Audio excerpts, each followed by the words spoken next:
Assalamualaikum warahmatullahi wabarakatuh. Apa kabar teman-teman?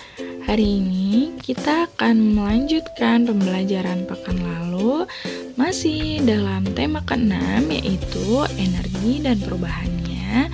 Kemudian subtema kedua tentang perubahan energi, mata pelajaran bahasa Indonesia.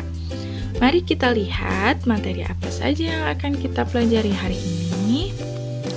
Baik, yang pertama adalah kita akan menulis cerita berdasarkan gambar, kemudian menceritakan kembali isi bacaan mengenai energi, dan yang ketiga menulis laporan hasil pengamatan tentang perubahan energi. Mari kita masuk ke materi yang pertama. Perubahan energi. Di sini Bu Nurul punya contoh. Contohnya adalah energi listrik. Energi listrik jika digunakan pada setrikaan akan mengubah listrik menjadi energi panas. Lalu, jika digunakan pada lampu akan mengubah energi listrik menjadi energi cahaya. Lalu, jika digunakan pada kipas angin, maka energi listrik ini akan diubah menjadi energi gerak. Nah, banyak lagi pemanfaatan energi listrik pada benda-benda lain yang dapat mengubah suatu energi menjadi energi yang lain. Contohnya energi suara, energi gerak, dan lain-lain. Lalu di sini ada bahan bakar fosil. Bahan bakar fosil ini contohnya adalah ada bensin dalam bentuk premium, pertamax, pertalite, dan lain-lain. Lalu ada solar. Seperti itu ya Kak, jadi bahan bakar minyak. Diubah oleh kendaraan dari bahan bakar fosil menjadi energi gerak. Oke. Selanjutnya di sini ada gas. Gas ini merupakan energi kimia. Jika digunakan pada kompor, maka akan mengubah energi kimia menjadi energi panas. Nah, ini adalah contoh-contoh perubahan energi ya, Kak.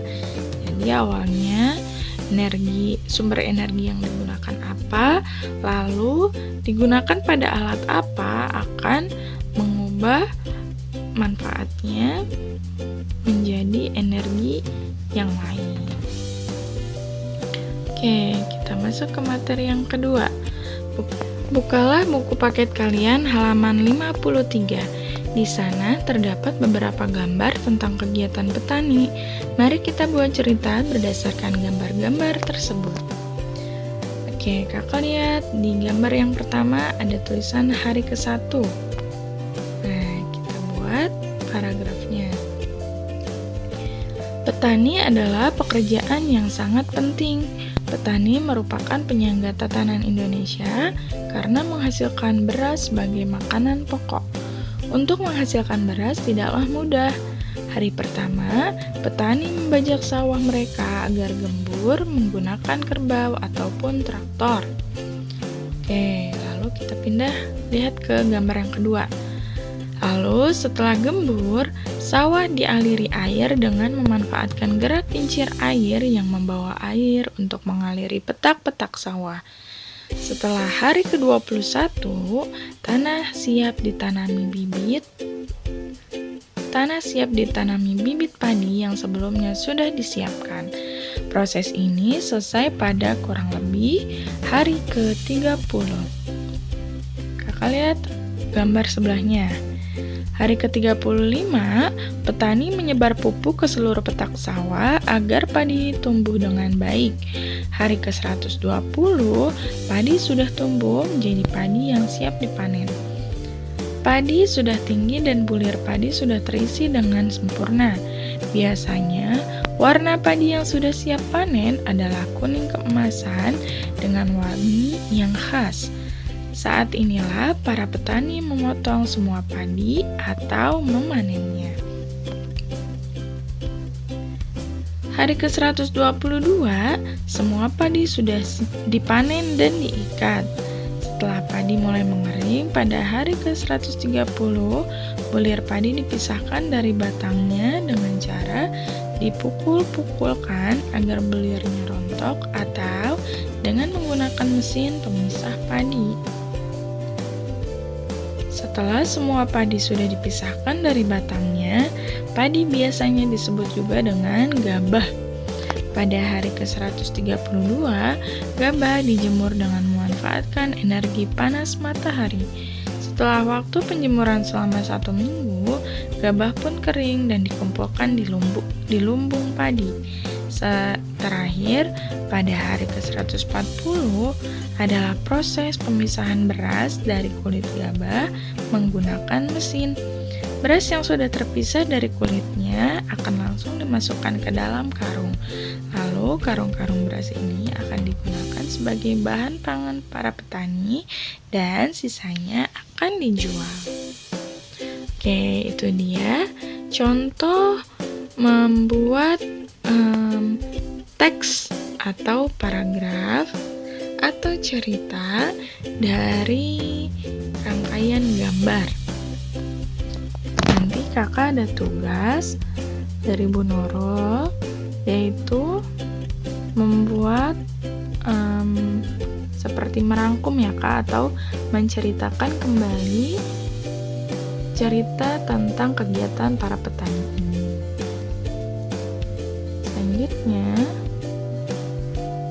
menulis laporan hasil pengamatan tentang perubahan energi. Ayo amati perubahan energi di sekitarmu. Setelah itu, buatlah laporan tentang perubahan yang terjadi. Laporan tersebut dapat berisi hal-hal berikut. Yang pertama, kegiatan atau benda yang mengalami perubahan energi. Lalu yang kedua, perubahan energi yang terjadinya apa. Lalu yang ketiga adalah manfaat perubahan energi tersebut. Contohnya di sini, Bu Nurul punya contoh benda yang mengalami perubahan energi adalah lampu. Nah, lampu ini mengalami perubahan energi yang terjadi dari listrik ke cahaya. Nah, jadi perubahan energinya adalah energi listrik diubah menjadi energi cahaya. Manfaatnya untuk menerangi ruangan yang gelap. Oke, itu dia. Di sini contohnya seperti ini ya kak. Nanti kakak Nurul beri tugas juga untuk menulis laporan hasil pengamatan tentang perubahan energi. Oke, ini dia tugasnya. Ceritakan kembali proses penanaman padi pada slide keempat dalam 2 paragraf saja kak. Jadi yang tadi cerita tentang petani, kakak ceritakan kembali, kakak baca dulu kan ceritanya, terus ceritakan kembali dengan bahasa kalian dalam 2 paragraf saja. Oke. Lalu yang kedua, membuat 5 laporan hasil pengamatan kalian mengenai benda-benda yang mengalami perubahan energi seperti contoh pada tabel di bawah ini. Nah, buat tabel seperti ini, jadi tulis 5 benda atau 5 kegiatan terserah kakak yang mengubah suatu energi menjadi energi lain. Lalu dijelaskan perubahan energinya berupa apa, ke apa, dan manfaatnya apa. Oke, 5 saja. Nah, kerjakan di buku tulis. Seperti itu ya kak. Jadi segitu saja. Semoga kalian bisa memahami apa yang Bu Nurul jelaskan. Oke, wabillahi taufiq wal hidayah. Wassalamualaikum warahmatullahi wabarakatuh. Dadah.